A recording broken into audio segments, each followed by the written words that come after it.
ஆண்டவராகிய இயேசு கிறிஸ்து நாமத்தினாலே இந்த நாளிலே உங்களுக்கு வாழ்த்துக்களை தெரிவித்துக் கொள்கிறேன். எப்படி இருக்கீங்க? சந்தோஷமாக இருக்கீங்களா? மகிழ்ச்சியாக இருக்கீங்களா?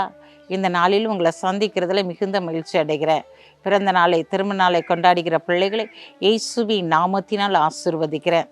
நாங்கள் ஒவ்வொரு நாளும் உங்களுக்காக ஜெபிக்கிறோம். நீங்களே எங்களுக்காக ஜெபிக்கிறீங்க.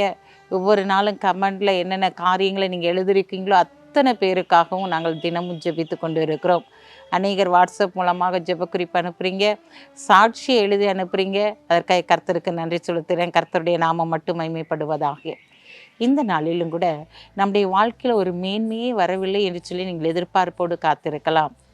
நீங்கள் நினைத்து பார்க்காத ஒரு மேன்மையை ஆண்டவர் உங்களுக்கு கொடுக்க போகிறார். அது ஆச்சரியமானதாய் உங்களுடைய வாழ்க்கையிலே காணப்பட போகிறது. அப்படிப்பட்ட ஒரு மேன்மையான காரியத்தை தேவன் இந்த நாளிலே உங்களுடைய வாழ்க்கையிலே செயல்படுத்த போகிறார். வாசிக்கிறேன், கேளுங்க. எஸ்தர் 6ஆம் அதிகாரம் 3ஆம் வசனம். அப்பொழுது ராஜா, இதற்காக மோர்தெகாய்க்கு கனமும் மேன்மையும் செய்யப்பட்டதா என்று கேட்டான். அதற்கு ராஜாவை சேவிக்கிற ஊழியக்காரர், அவனுக்கு ஒன்றும் செய்யப்படவில்லை என்று சொன்னார்கள். ஆம் பிரியமானவர்களே, இவனுக்கு கனமும் மேன்மையும் கொடுத்தாயிற்றா? என்னுடைய உயிரை காப்பாற்றினானே, இவனுக்கு கனமும் மேன்மையும் கொடுத்தாயிற்றா என்று சொல்லி ராஜா இரவு முழுவதும் அங்கு தூக்கம் இல்லாத காரணத்தினாலே அந்த புஸ்தகத்தை வாசிக்க சொல்லுகிறார்.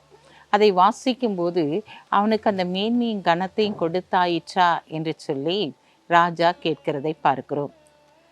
பிரியமானவர்களே, இந்த நாளிலும் கூட நம்முடைய வாழ்க்கையில் எத்தனையோ ப்ரமோஷனுக்கு நான் காத்திருக்கிறேன்.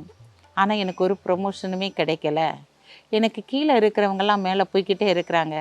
ஆனால் நான் உண்மையாக உழைக்கிறேன், ஆண்டவருக்கு உண்மையாகவும் இருக்கிறேன், நான் செய்கிற வேலைக்கு உண்மையாகவும் இருக்கிறேன். ஆனால் எனக்கு மேன்மையே கிடைக்கவில்லையே, ஒரு ப்ரமோஷனே கிடைக்கவில்லையே என்று சொல்லி நீ கலங்கி தவித்து கொண்டு இருக்கீங்களா? ஆண்டவர் இன்றைக்கு உங்களுக்கு ஒரு பெரிய மேன்மையை கொடுக்க போகிறார். அது நீங்கள் நினைத்து பார்க்காத ஆச்சரியமான மேன்மையாய் காணப்பட போகிறது. மோர்தெகாயுடைய வாழ்க்கையில் பாருங்களேன், அவன் காவல் காக்கிறவனாய் வாசலில் இருக்கிறான். எல்லாரும் மற்றவர்கள் வரும்போது தலை வணங்குகிறார்கள். ஆனால் மோர்தெகாய் தலை வணங்கவில்லை. அதன் நிமித்தம் அவனுக்கு விரோதமான காரியங்கள் அநேகம் காணப்பட்டது என்று சொல்லி பார்க்கிறோம். இந்த நாளிலும் இந்த ராஜா அவருடைய மேன்மையை அங்கு அவனுக்கு கொடுக்கிறார். இன்றைக்கு நீங்கள் எந்த இடத்துல இருந்தாலும் அந்த இடத்துல ஒரு மேன்மையை ஆண்டவர் கொடுக்கும்படியாக இவர்கள் உண்மையாய் உழைத்திருக்கிறார்கள், இவர்கள் உண்மையாய் செயல்படுகிறார்கள் என்று சொல்லி இந்த நாளிலே ஆண்டவர் ஒரு உயர்வை கொடுக்க போகிறார். அதனால தான் வாசிக்கும்போது பார்க்கிறோம், கொஞ்சத்தில் உண்மையுள்ளவனை தேவன் அநேகத்தின் பேரில் அதிபதியாய் உயர்த்தினார். இந்த நாட்களில் ஒரு அதிகமான நினைத்தே பார்க்காத அதிசயமான ஒரு மேன்மையை நீங்கள் மாத்திரமல்ல, உங்களுடைய பிள்ளைகள் மாத்திரமல்ல, உன் குடும்பம் மாத்திரமல்ல, எதற்கெல்லாம் காத்திருந்தார்களோ அத்தனை பேர்களும் இந்த நாட்களில் சுதந்திரித்து கொள்ள போகிறாங்க.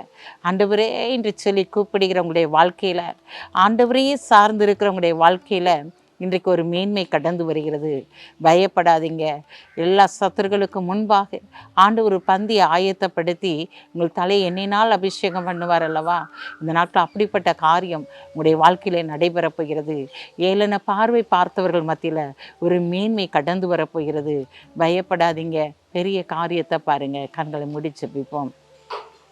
அன்புள்ள ஆண்டவரே, இந்த நாளுக்காக உமக்கு நன்றி செலுத்துகிற ஆண்டவரே, இந்த நாளில் உங்களுடைய பிள்ளைகளுக்கு ஒரு மேன்மை நீர் கொடுக்க போகிறீர் ஐயா. ஒரு ஆசீர்வாதத்தை நீர் கொடுக்க போகிறீர் ஆண்டவரே. அதற்காக உமக்கு நன்றி செலுத்துகிறோம் ஆண்டவரே.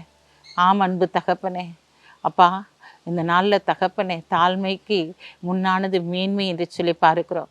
தன்னை தாழ்த்துகிறவன் உயர்த்தப்படுவான் என்று சொல்லி பார்க்கிறோம் ஆண்டவரே. இந்த நாட்கள் உடைய சமூகத்திலே விழுந்து கிடக்கிற உடைய பிள்ளைகளை ஆண்டவரே நீர் உயர்த்தும்படியாய் கடந்து வந்திருக்கிறீர் ஐயா. மோர்தெகாயுடைய தலையை உயர்த்தினது போல அப்பா, உடைய பிள்ளையுடைய தலையை உயர்த்தி நீர் மேன்மைப்படுத்தி கனப்படுத்த போகிற தயவுக்காய் உமக்கு நன்றி செலுத்துகிறோம். பிறந்த நாளை திருமண நாளை கொண்டாடுகிற பிள்ளைகளை இயேசுவின் நாமத்தினால் ஆசீர்வதித்து ஜெபிக்கிறேன் இயேசப்பா. இந்த நாளிலும் இஸ்ரவேலை காக்கிறவர் உறங்குவதும் இல்லை அயர்வதும் இல்லை என்று சொன்ன வார்த்தையின்படி அப்பா, இந்த நாளில் எப்போதும் அவர்களுக்கு பாதுகாப்பாக இருந்து வழிநடத்த போகிற தயவுக்காய் உமக்கு நன்றி செலுத்துகிறோம். பொறுப்பெடுத்துக் கொள்ளுங்க, ஆசீர்வதிங்க. இயேசுவின் நாமத்தில் ஜெபிக்கிற நல்ல பிதாவே, ஆமென்.